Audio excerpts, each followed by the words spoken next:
Hey guys, welcome back to Greg's Fishroom. Today we are taking a 6-month update of the live blackworm table. We've been culturing live blackworms for 6 months in a 2-foot by 4-foot by 3 to 4 inch deep aquaponics flood and drain tray system. Everyone wants an update on the system, so we're going to do that today. So come along with me and learn how to be a better aquarist.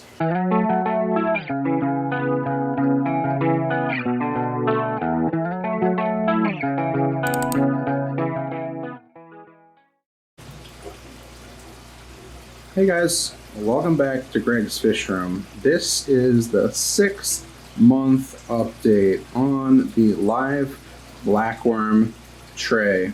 This is a 2-foot by 4-foot aquaponics flood and drain tray that has been repurposed for a live blackworm culture.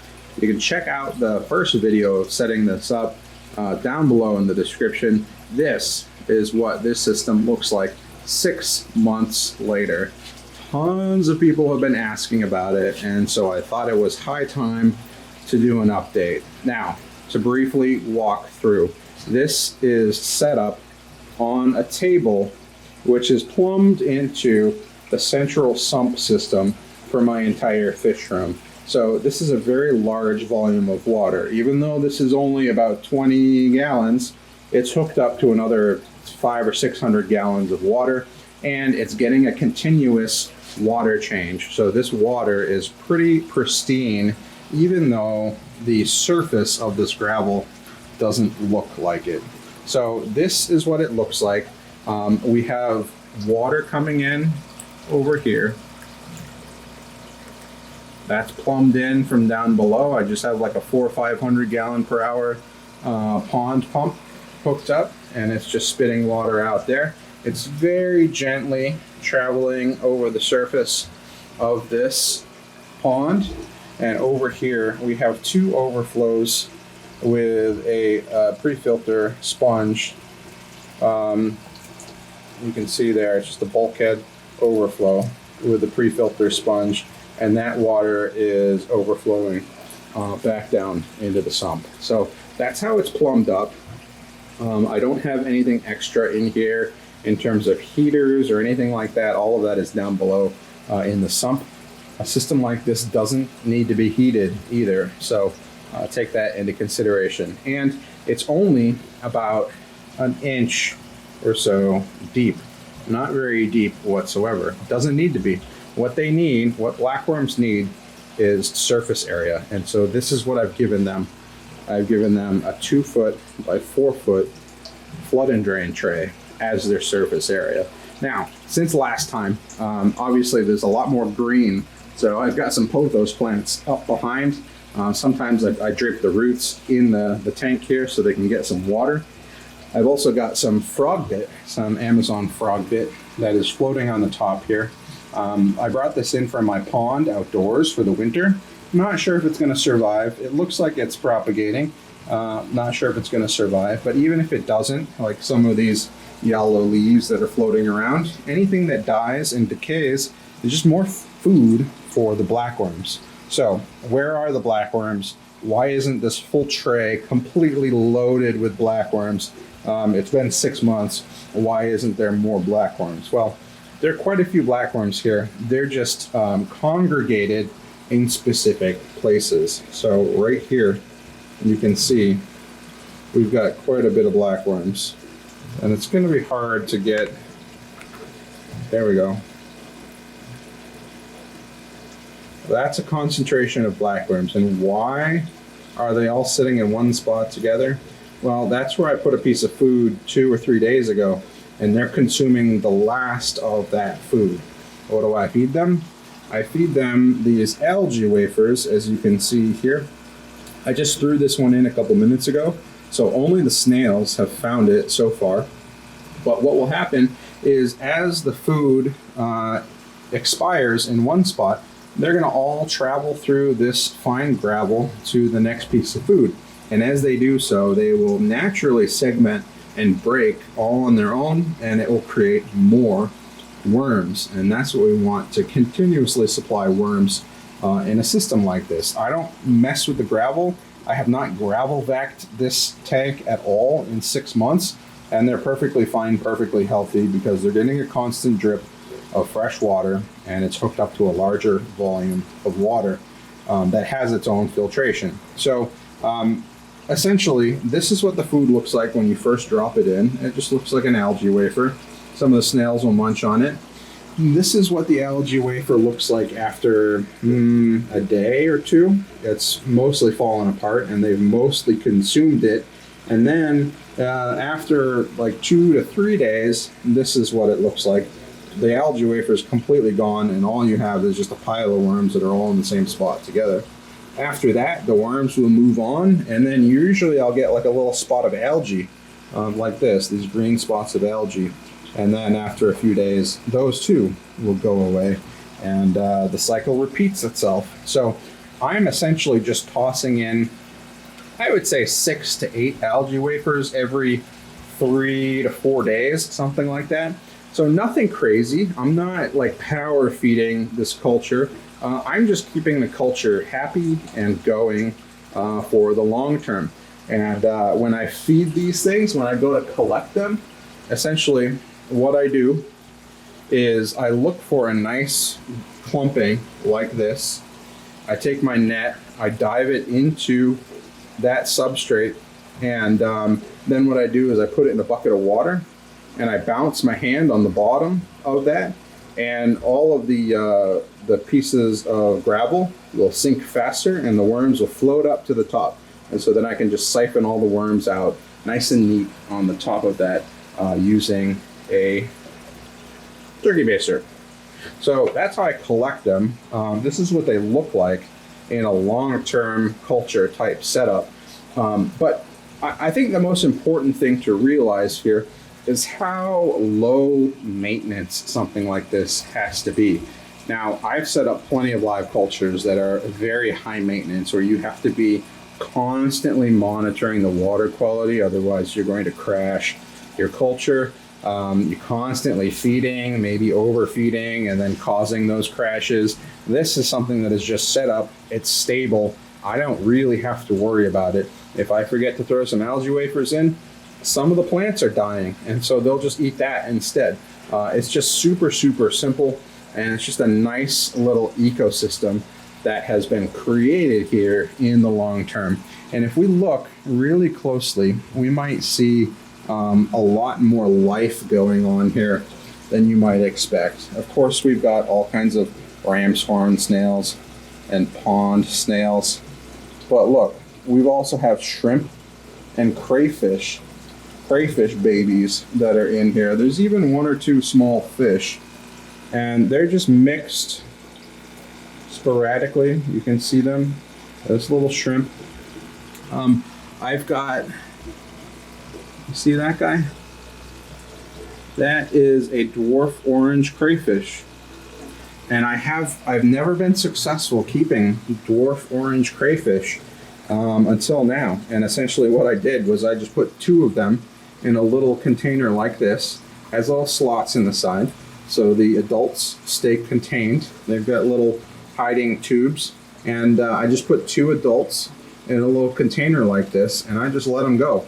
A few of them I lost because of cannibalism, but it looks like they have, some of them at least, successfully bred, and I've seen dozens of the babies just on the surface of this culture. So we've got blackworms, we've got neocaridina shrimp, we've got crayfish, we've got snails, we've even got some baby fish that somehow managed to get sucked up and are swimming around in some of the corners of this container, which is just amazing and fantastic to see.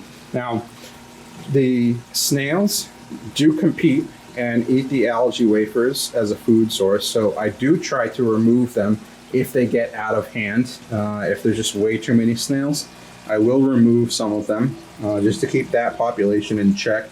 And if I can find like the baby crayfish and the shrimp and things like that, I will catch those out and put them in the appropriate aquariums that they're meant to be in.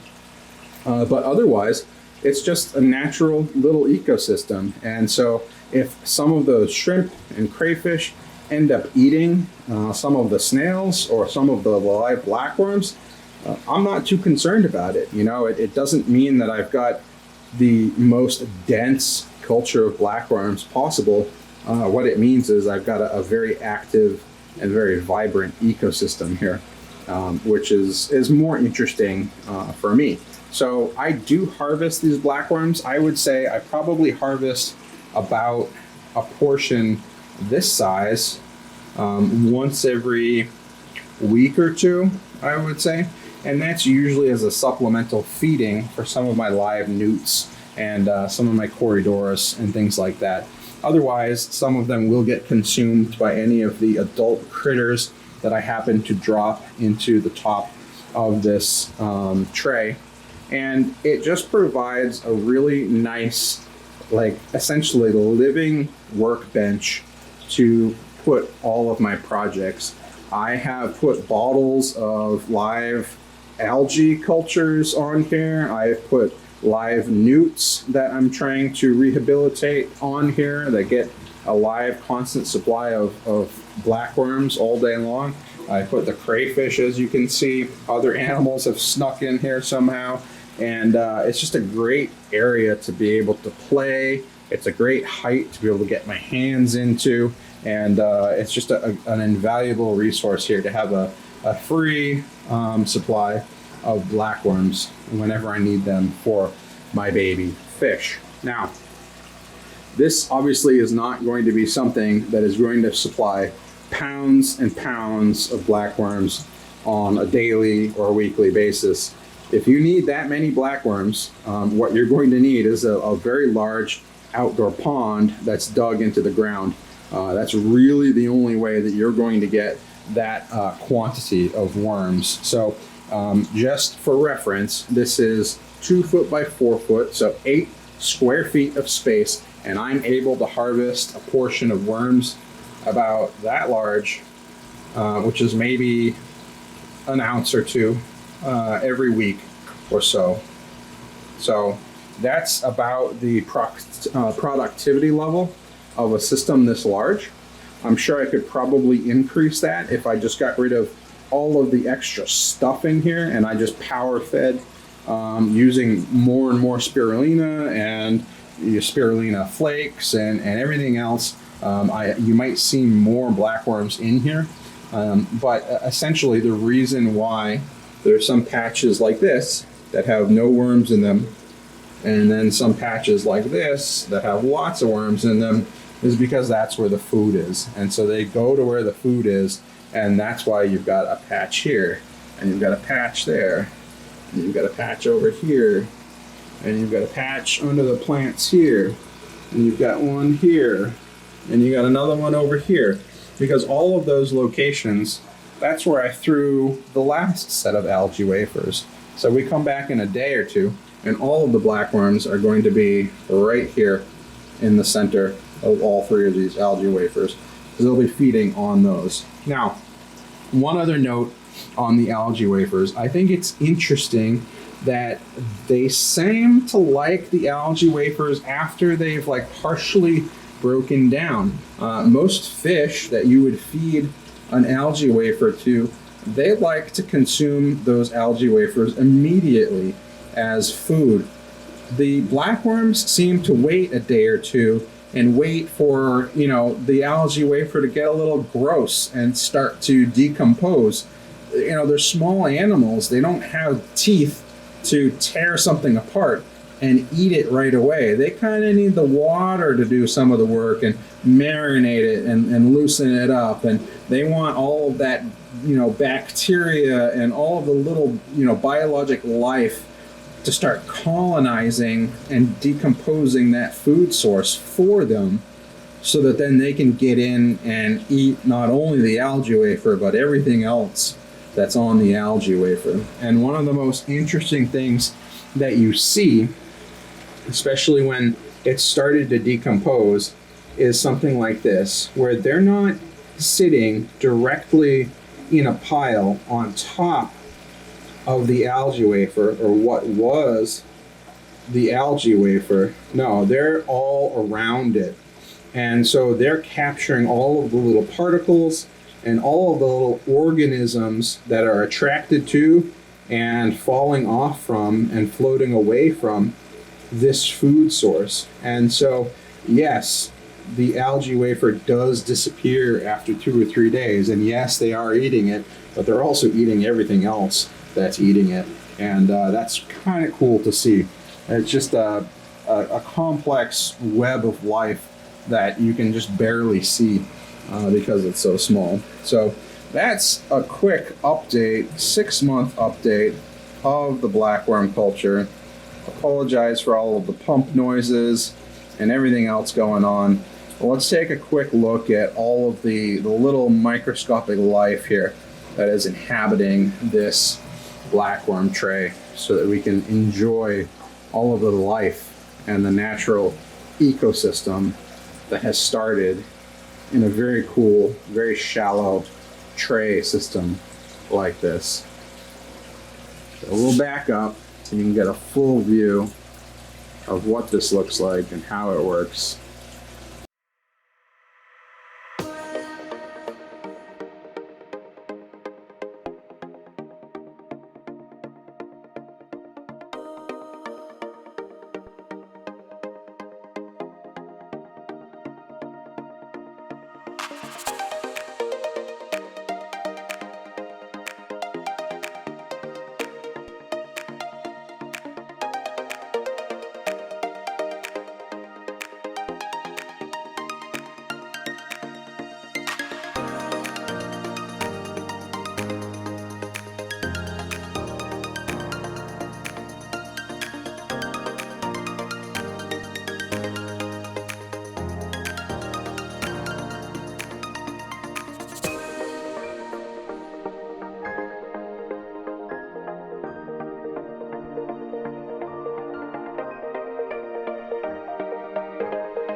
Hope you guys enjoyed, and I'll see you guys later.